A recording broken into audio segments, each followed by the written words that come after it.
Chegamos ao nosso 10º dia do jejum e hoje eu quero refletir com você em mais uma palavra para encerrarmos esse período. Eu sou o apóstolo Márcio e convido você a ficar até o final deste vídeo.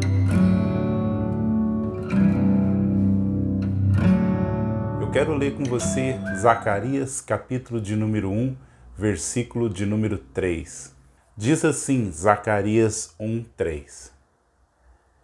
Portanto, dize-lhes, assim diz o Senhor dos Exércitos, tornai para mim, diz o Senhor dos Exércitos, e eu tornarei para vós, diz o Senhor dos Exércitos.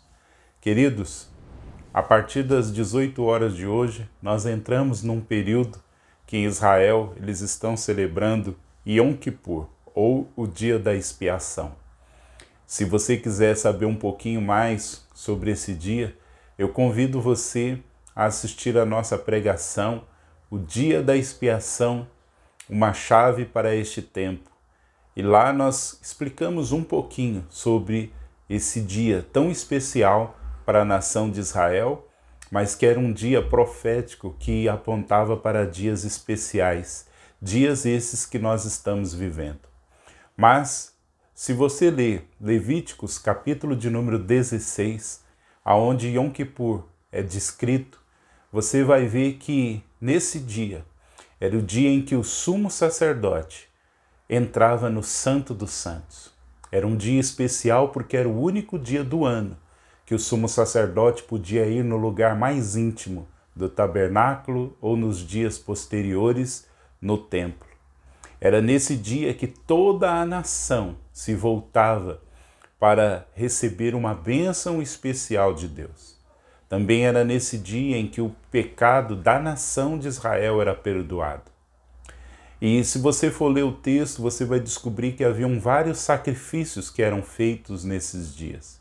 Mas você vai ver que havia um ritual que era talvez o mais importante. 2 bodes eram escolhidos e lançado sorte sobre eles. Um bode seria sacrificado e o outro bode seria levado ao deserto e abandonado no deserto. Aquele bode sacrificado, ele era para expiação do pecado do povo, mas aquele bode que era lançado ao deserto, ele simbolizava que os pecados da nação estavam sendo levados para longe, para uma terra deserta. E depois de todos esses rituais, o sumo sacerdote entrava no Santo dos Santos. Esses sacrifícios, eles apontavam para a obra de Jesus, para a obra de Yeshua, aquilo que ele faria por nós. Jesus, ele foi tanto o novilho sacrificado, como o carneiro sacrificado, como também aqueles 2 bodes estavam representados no Senhor Jesus. Por um aspecto, ele foi sacrificado para a purificação dos nossos pecados, e por um outro aspecto, ele era aquele bode que foi lançado fora da nação de Israel, foi lançado ao deserto, para que os pecados fossem afastados de nós. Se você for ler o texto, você vai descobrir que alguém precisava pegar aquele bode e levar aquele bode para fora do arraial. Eu penso em Simão Cirineu, se ele não foi profeticamente usado para ser aquele que conduziria Jesus para fora do arraial, para que os nossos pecados pudessem ser afastados de nós. Talvez também Isaías 53 seja uma referência à obra de Jesus como esses 2 bodes. O bode que expia os nossos pecados, mas também aquele bode que leva para fora, leva para longe, leva para o lugar do esquecimento. Mas nesses dias lá em Israel, o que eles estão fazendo, eles chamam de techuvá, ou retorno. Porque eles vão dizer que este é um tempo de nós sondarmos o nosso coração e retornarmos para o Senhor. Nós lemos Zacarias capítulo de número 1, verso de número 3, Deus chamando o seu povo a retornar para Ele. E então Ele também retornaria para o seu povo. Talvez você diga, mas nós estamos na nova aliança, somos cristãos e não precisamos celebrar essas festas judaicas e nem mesmo fazer referência ao dia da expiação. Mas eu quero dizer uma coisa para você. Ao longo desses anos, eu tenho estudado as festas de Israel e tenho visto o quanto nós somos edificados e o quanto nós podemos entender da obra do Messias. Mas se você a celebra, você cresce em conhecimento daquilo que o Senhor fez por nós lá no madeiro e das coisas que Ele ainda fará por nós.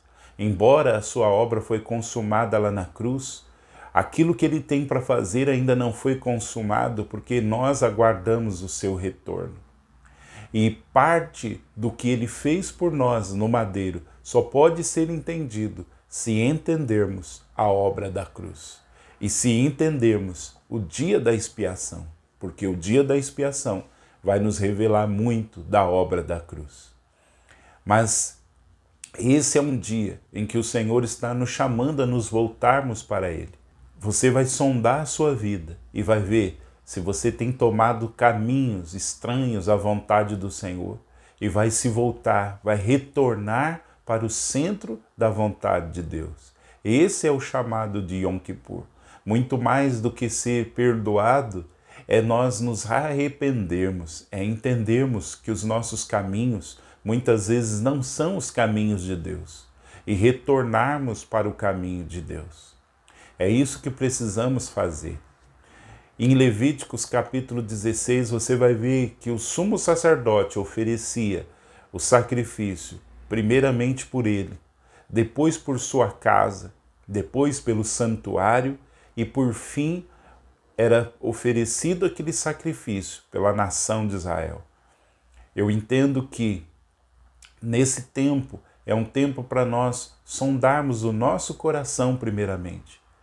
Qual é o caminho que eu tenho feito? Para onde eu tenho ido? Será que eu estou no centro da vontade de Deus?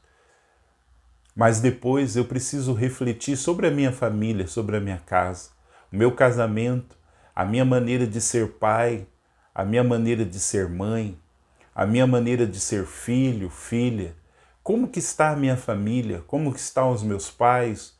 Como estão os meus irmãos? Como está a minha família diante do Senhor? Eles têm traçado caminhos que são estranhos ao Senhor ou estão no centro da vontade?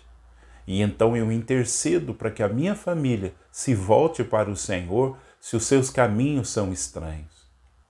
E eu também posso refletir com relação à igreja, que hoje é o tabernáculo, é o templo de Deus. Quais são os caminhos que a igreja tem traçado? Para onde a igreja tem ido? Nós sabemos que o noivo está voltando e nós precisamos estar como uma noiva pura, limpa, sem ruga, sem mancha, sem mácula. Nós precisamos estar alinhados como noiva para o retorno do nosso noivo celestial. Então eu e você nesse dia podemos interceder pela igreja de Cristo, pela igreja onde eu congrego, pela minha vida como igreja do Senhor e fazer um retorno à vontade de Deus se eu estou distante dela. Mas depois, esse sacrifício de Yom Kippur, ele também era pela nação. Então depois que eu fiz uma reflexão, primeiramente por mim, depois pela minha família, pela igreja onde eu congrego ou pela igreja de Cristo na terra, então eu me volto para a minha nação. Quais são os caminhos que a minha nação tem seguido? Quais são os caminhos que a minha nação tem trilhado? Elas estão de acordo com a vontade de Deus? E então eu intercedo pela minha nação. Eu me volto para o Senhor e coloco os pecados da minha nação para que a bênção do Senhor recaia sobre o nosso povo, sobre a nossa nação. Hoje é um dia, querido, que nós devemos nos voltar para o Senhor. Hoje é um dia que nós estamos encerrando esse jejum. Na verdade, nós chamamos a igreja para um jejum de 10 dias, que encerraria à meia-noite, mas Yom Kippur só se encerra amanhã às 18 horas. Na verdade, nós estamos fazendo mais do que 10 dias. Nós estamos indo além, porque eu creio que este é um tempo de irmos além no Senhor. Nunca é demais darmos mais ao Senhor, Ele merece. Se você quiser encerrar esse jejum hoje, à meia-noite, você é livre, mas se você puder ir até às 18 horas desta quinta-feira, eu acredito que isso vai subir ao Senhor como um cheiro suave diante dele. Coloque você, coloque a sua família, coloque a igreja de Cristo, a igreja local onde você congrega, coloque a sua nação diante do Senhor, para que possamos ter um tempo abençoado na presença do Senhor. Que nós possamos se voltar para Ele e Ele se voltará para nós. Amém? Vamos orar nessa hora? Pai, no nome de Jesus, neste dia que celebramos Yom Kippur, o dia da expiação, nós nos voltamos para a obra do Messias, Senhor. Nós nos voltamos para a obra do Cordeiro. Nós nos voltamos, Senhor, para essa obra. Nós nos voltamos para essa obra que foi manifesta lá no madeiro. Senhor, o Senhor foi aquele novilho, aquele carneiro, o Senhor foi aqueles 2 bodes emissários, aquele bode, Senhor, que foi sacrificado. Senhor, e nós, Senhor, nos rendemos a Ti, nos voltamos a Ti. Ó Deus, que em nome de Jesus o Teu sangue precioso recaia sobre nós. Ó Deus, nós queremos colocar os nossos corações, eu coloco a minha vida, os caminhos que eu tenho feito, os caminhos que estão distantes da Tua vontade. Assim também como eu coloco a minha família, coloco, Senhor, cada um daqueles que fazem parte da minha família, me coloco como pai, Senhor, como esposo, e peço que o Senhor me revele os caminhos que eu tenho feito e que não tem agradado ao Senhor. Ó Deus, eu também coloco a igreja do Senhor, o Teu corpo, coloco a igreja local onde eu congrego e onde eu também sou líder, coloco o libertador de Israel diante de Ti, coloco a igreja do Senhor na terra. Senhor, que possamos estar no centro da Tua vontade, assim também como eu coloco a minha nação, a nação brasileira. Senhor, que essa nação se volte para o Senhor, que os olhos dessa nação, Senhor, se quebrantem e, ó Deus, possam, ó Deus, estar voltados para Ti. Senhor, é isso que oramos nessa hora, é isso que oramos diante de Ti, Senhor, nesse dia, em nome do Senhor Jesus. Em nome do Senhor Jesus, que o Teu sangue, Senhor, que é tão precioso e é tão poderoso, recaia sobre nós. E que o Espírito de graça e de súplica esteja em nossos corações no dia de hoje, para que possamos nos voltar para Ti, Senhor. Em nome de Jesus. Amém.